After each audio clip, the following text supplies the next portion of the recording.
Hi, and welcome to That's Ready Mysterious.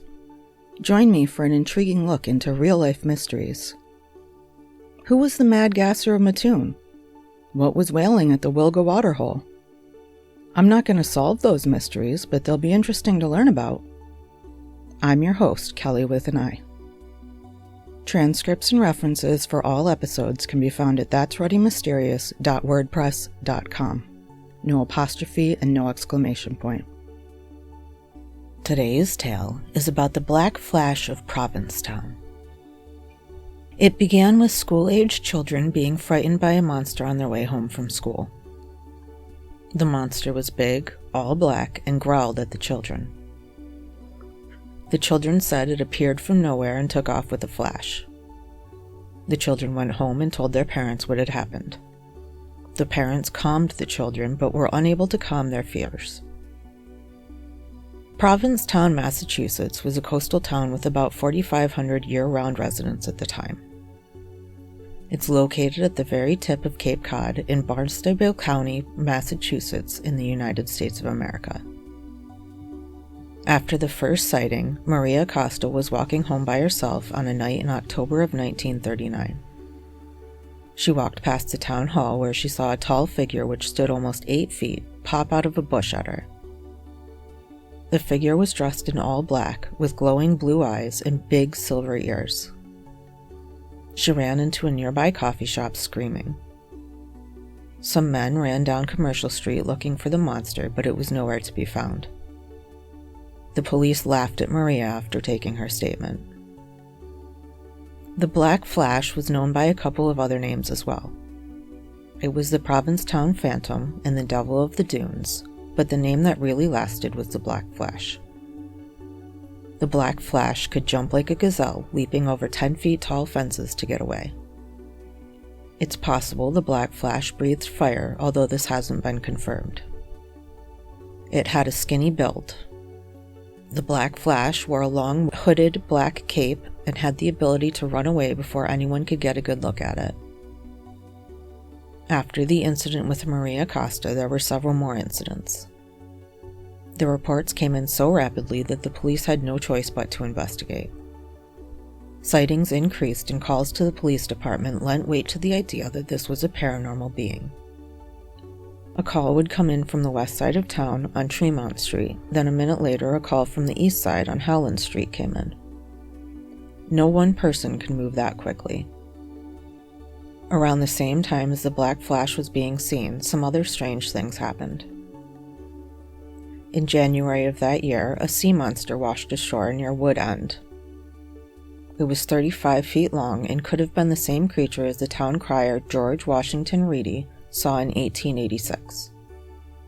When Harvard University zoologists saw the carcass, they identified it as a decomposing basking shark. Dog bites and stray cats peaked that year in Provincetown. An attempt to repeal a law that prevented the killing of seagulls received resistance from Martha Atkins, who said that killing animals was a kind of violence that led to war. In September, an arsonist was setting fires around town. The police arrested Joseph Vieira for the fires on January 31st, and he was convicted of the crimes in 1940. At the same time, Nazi submarines were off the coast of Provincetown and war was breaking out in Europe. The waters became so dangerous that British submarines and ships began using the Cape Cod Canal to avoid passing by Provincetown. The canal, however, was not an option for the fishermen of Provincetown. With war breaking out, there was a lot of tension. The first mention of the Black Flash was in the October 24, 1939 issue of the Boston Globe, which described a 7-foot-tall apparition in a black cloak which jumped over fences and chased children through the streets.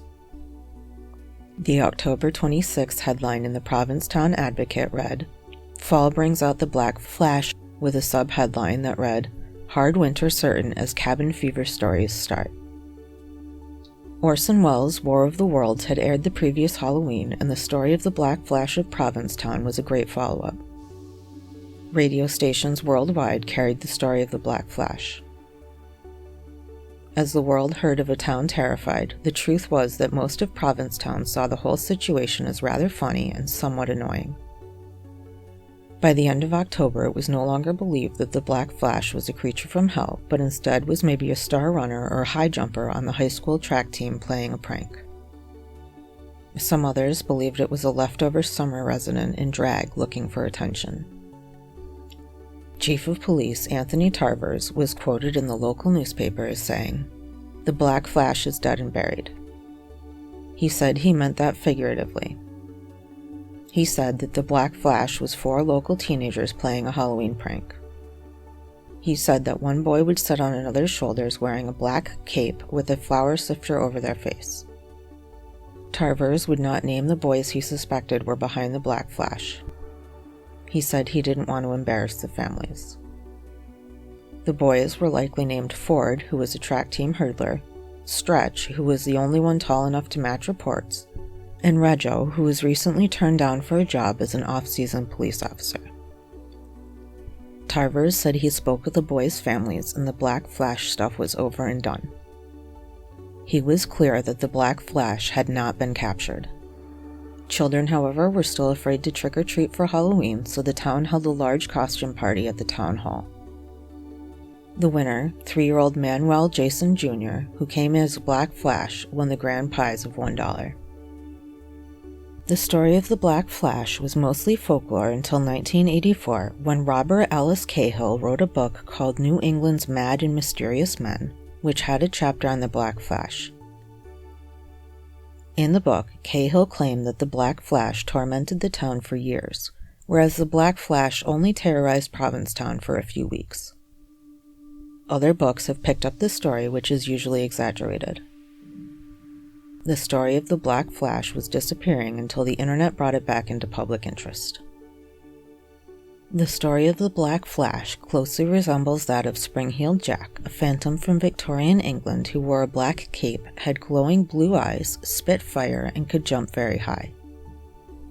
Because of the similarities, Theo Pagemans, a researcher and writer from the Netherlands who studied Spring-Heeled Jack and the Black Flash for years, says that some of the similarities may have been added over the years.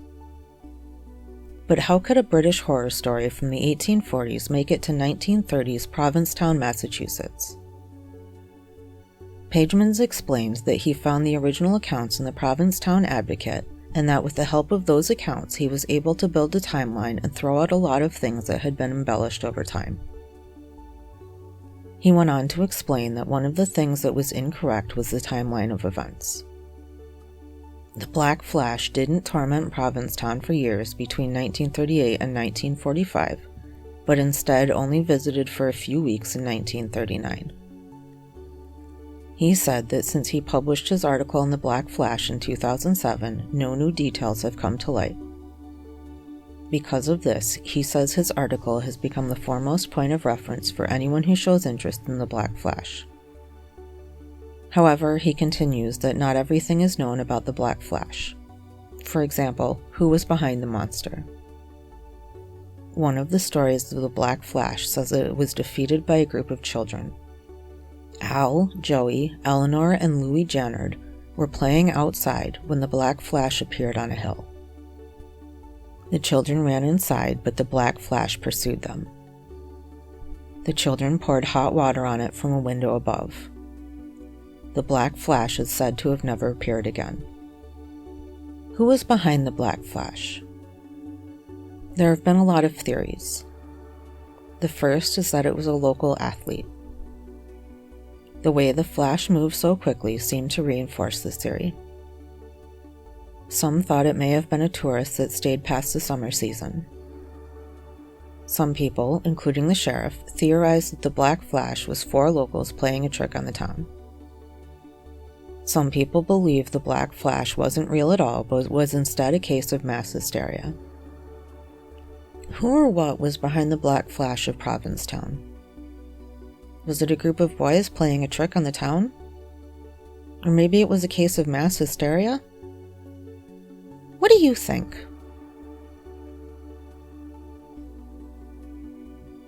Leave a comment and let me know what you think. Thanks for listening to today's episode of That's Ready Mysterious. Join me next week for another captivating mystery.